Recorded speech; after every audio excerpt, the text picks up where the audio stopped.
Welcome to our show, Science for a Self-Reliant India. I'm Arjun Bhagat. Today, we have a very special show for you on the BCT, the Balipara Chardwar Tawang Highway. It is 317 kilometers. It goes from the plains to the lower hills to the high altitude areas where we are currently right now. We'll take you on this fantastic journey with the Border Roads Organization, an organization that is responsible for this highway. And they are using a lot of science and technology to maintain this highway. And they have the toughest job to keep these lifelines to our borders open in the most difficult of climatic conditions. So let's go ahead and see how they manage this difficult task.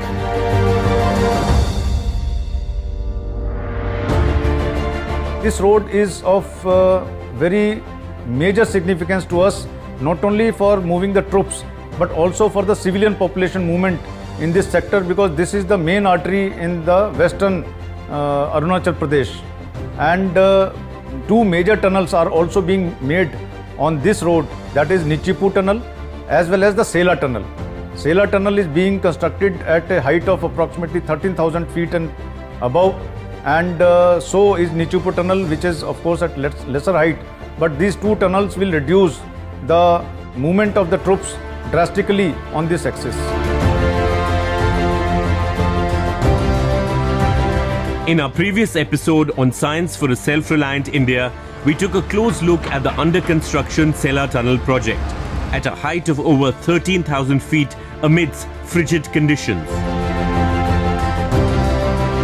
In this episode, our journey through the northeastern state of India, Arunachal Pradesh, continues. We focus on how the Border Roads Organization is leveraging science, technology and engineering to improve and widen mountain roads on seemingly impossible new alignments. BRO has been interacting with almost all the IITs, especially Delhi, Kanpur, Roorkee, Guwahati and Mumbai, on latest technology in the road construction. Number of places we have used, especially the plastic road of 10 kilometers has been made on this axis, and all the roadside permanent works and protective works of the new technology, the geocells, geowebs, cementitious road, all technologies have been used on this BCT road.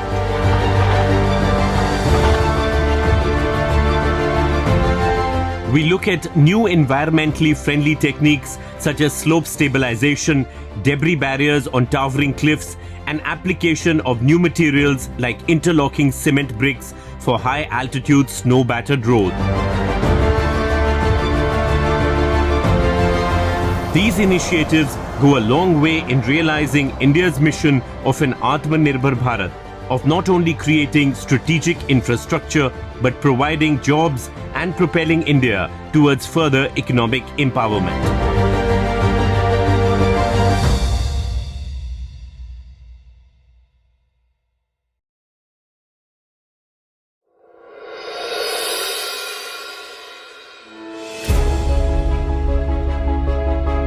As the BCT road makes its way up towards Tawang through lush green forests and steep mountain ridges, there are wide valleys and water channels along the hills. Here, loose rock strata accumulates due to fracturing and weathering of rocks, leading to rockfall hazards. On several stretches of the BCT and the interlinked roads, the rock mass of the mountains is fragmented and splintered, a result of geological characteristics, heavy rains and extreme fluctuation of temperature. Rocks and debris from the more vulnerable ridges and rocky cliffs often fall from massive heights at great intensity, disrupting vehicular movement and even causing loss of life and goods. Presently, my unit is taking care of this 88 kilometer of the BCT road, the Balipara Chardwar Tawang road, which is a very important road for Arunachal Pradesh as well as for the nation also. Previously, this was a single lane road of 3.75 meter width and had a lot of gradient, was not so good for the vehicles to ply, leading to a lot of accidents. Now the government, we have decided the border road is responsible for widening it into the national highway double lane specification, in which we have increased the width from 3.75 to 7 meter and till 7.35 meters, which has improved the connectivity and trafficability of the road into such a great extent.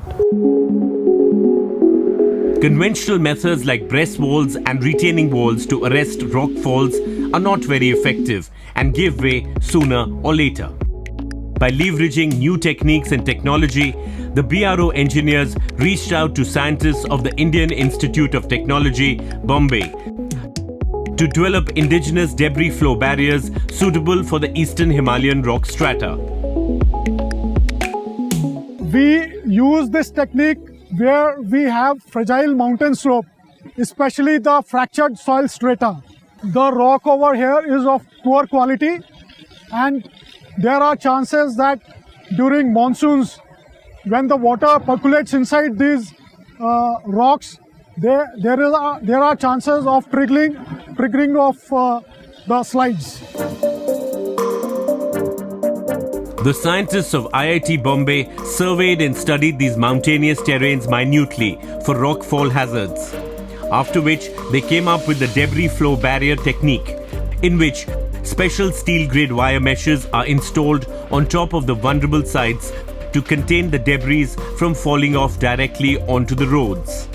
But this is a difficult and dangerous process and involves specialized and highly trained teams raffling up the mountainsides wearing safety harnesses to put in place the debris flow barriers, a laborious, hazardous and time-consuming process. Here we are using these specialized engineering techniques to stabilize the hill slopes of these fragile mountains at a massive scale.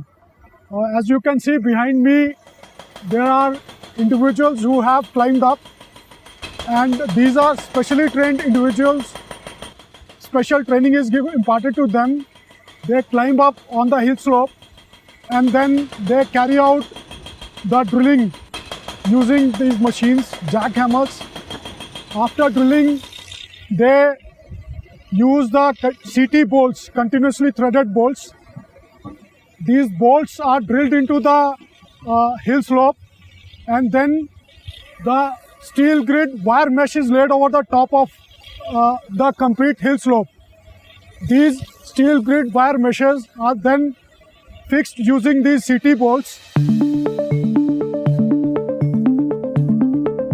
So how are debris flow barriers erected to mitigate the problem of rockfall? First, a 4-meter long pipe is inserted inside the rock. Then a cement mixture is poured from the top of the pipe to solidify any cracks or gaps. Then a steel wire mesh is put across the entire rock face and is fixed with the help of a steel grid on top of the pipe. Finally, the grid is fastened with bolts to hold the mesh in its place. We are doing the work to prevent rockfall or the falling of loose rock boulders in this region. We work to mitigate the risk of debris falling over the traffic passing through the road here.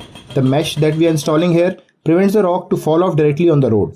Instead, the boulders will slide inside the mesh and will fall on the ground without disturbing the vehicular movements.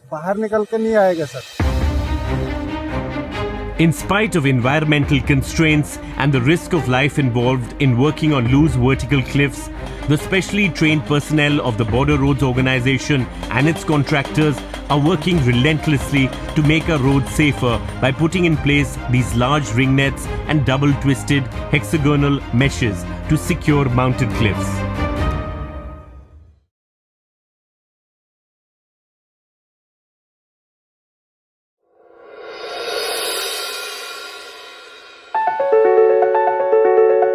The western Arunachal landscape is spread over an area of 7,000 square kilometers in the West Kameng and Tawang districts of Arunachal Pradesh. Located in the northeastern part of India, the expanse comprises of mountains from 50 meters above sea level in the foothills to high elevations of over 7,000 meters. The region is diverse climatically, from dry regions with less than 1,000 millimeters of annual rainfall to regions with over 5,700 millimeters of rainfall. The third highest mountain peak in northeast India, Mount Gorichin, stands majestically and proud, and from its glaciers flows the Kameng River, which joins the mighty Brahmaputra. The Himalayan region in Arunachal Pradesh, like other mountainous parts of northeast India, comprises of young fragile mountains leading to unstable slopes and sinking zones, making them prone to landslides. Geologically, landslides are caused by disturbances in the natural stability of a slope, resulting in the downslope movement of a mass of rock, debris or soil. They are a type of mass wasting, which means downslope movement of soil and rock under the direct influence of gravity. Most landslides are caused by multiple factors that act together to destabilize the slope. Earthquakes, heavy rainfall, snowmelt and volcanic eruptions can destabilize slopes directly or weaken the materials and cause cracks that will eventually produce a landslide.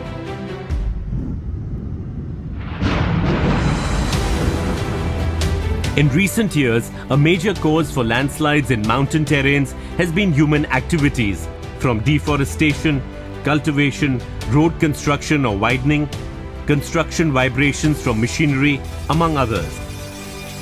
Landslides cause massive damage to life, infrastructure and natural ecosystems. In fact, it's not uncommon for entire hillsides to be swept away during the intense monsoons which lash Arunachal Pradesh from April to September, or the heavy snowfall in the higher reaches. On the BCT road, landslides can often mean roadblocks for days, and the responsibility of clearing the debris and opening the roads, no matter how difficult the challenge, falls on the BRO. While emergency clearance of roads is an ongoing activity, the BRO has been looking at ways in which slide-prone slopes can be stabilized from a long-term perspective.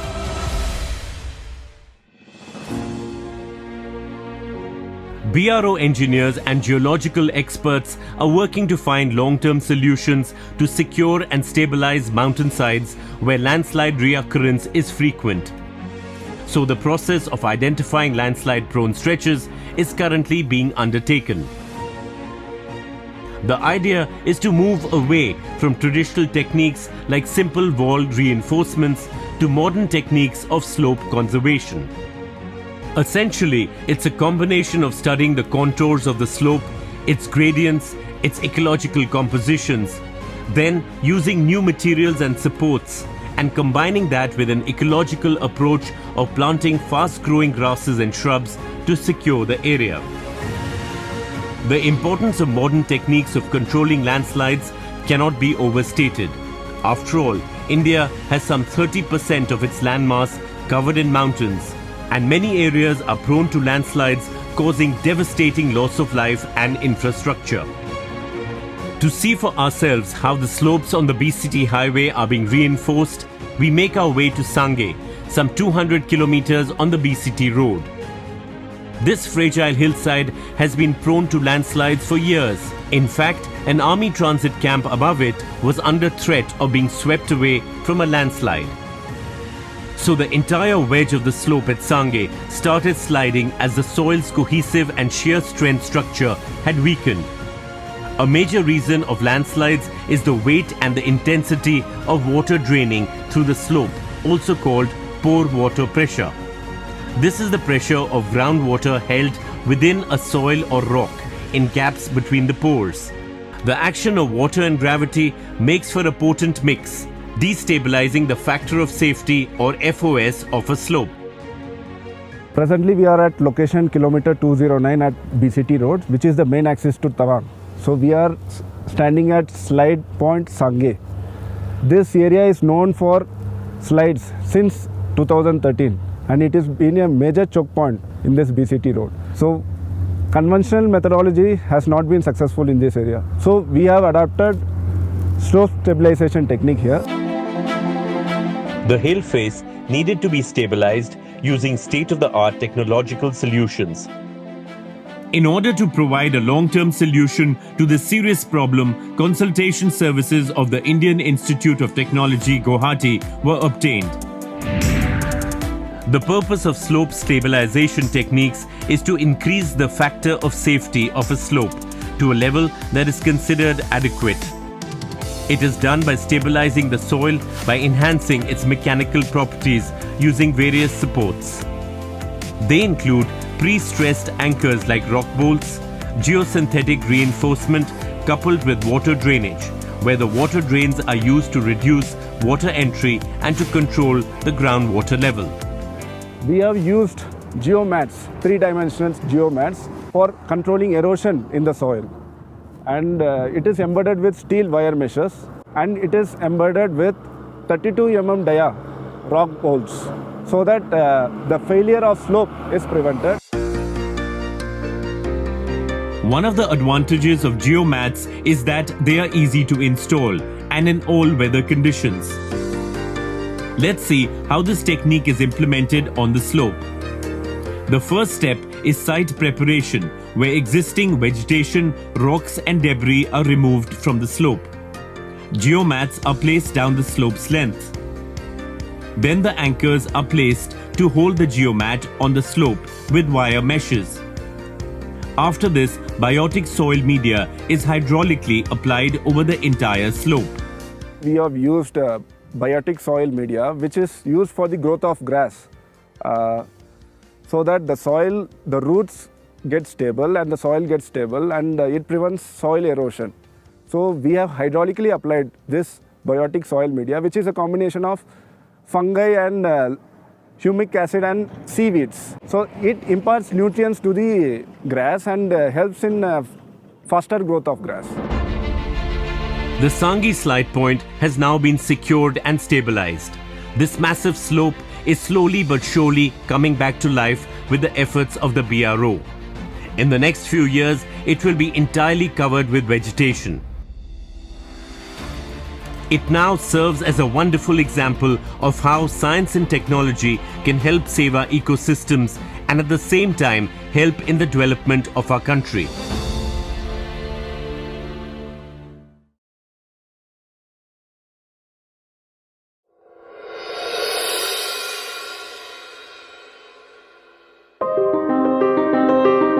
We continue our journey towards Tawang by making our way across the Sela Pass. The high altitude areas of Arunachal Pradesh are characterized by harsh climatic conditions, primarily precipitation in the form of heavy snow. The roads, which are painstakingly built in these parts, face the brunt of climatic action. At present, we are at 13,000 feet, and during winter, the main activity in the high altitude area is snow clearance.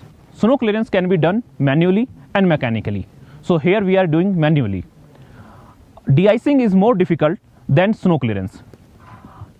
De-icing can be done chemically and mechanically. So here we are doing chemically.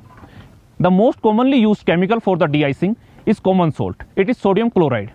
It reduces the freezing point of the water to minus 18 degrees Celsius. And other compound that we are using is urea. Urea also reduces the melting point of water.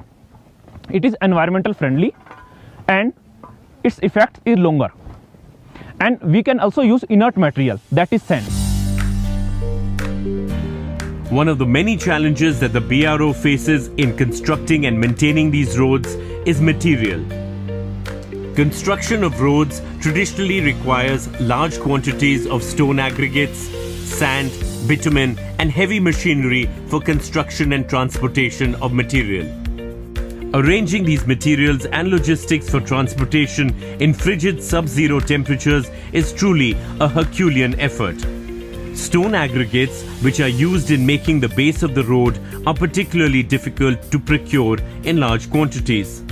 So the BRO has been looking for longer lasting and environmentally friendly materials for its road construction.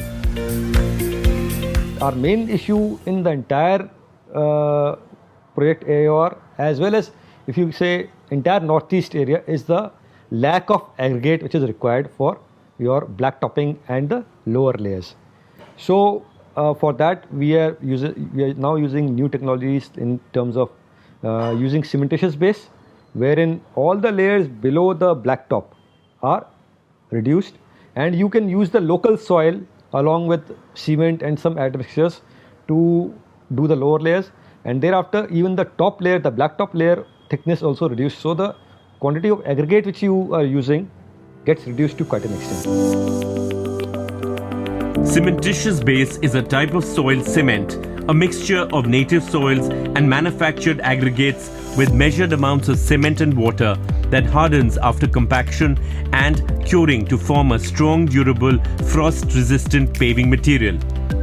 It is a cemented, rigid material that distributes the load over a large area. This technology of road building requires less aggregates in the sub-base of the road, and it is more resistant to freezing rain and spring weather damage. But perhaps the toughest challenge that the BRO faces in high altitude regions is the snow that falls and gets accumulated on the roads. The continuous freezing and thawing action weakens and erodes the layers of the road. In the process of snow clearing, snow dozers often rip off the entire surface of the road.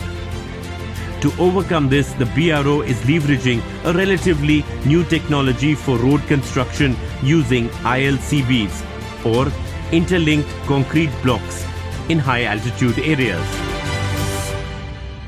My sector is ranging between 10,000 to 16,000 and connecting a lot of passes. So a snow-clad area like this, where winter is almost for 6 months and rainy season is for 3 to 4 months, we keep looking for the opportunity to construct the roads. Because it's a mixture of monsoons as well as snowfall. What we do is we use this technology of paving a road using ILCB. It is called interlinked concrete block.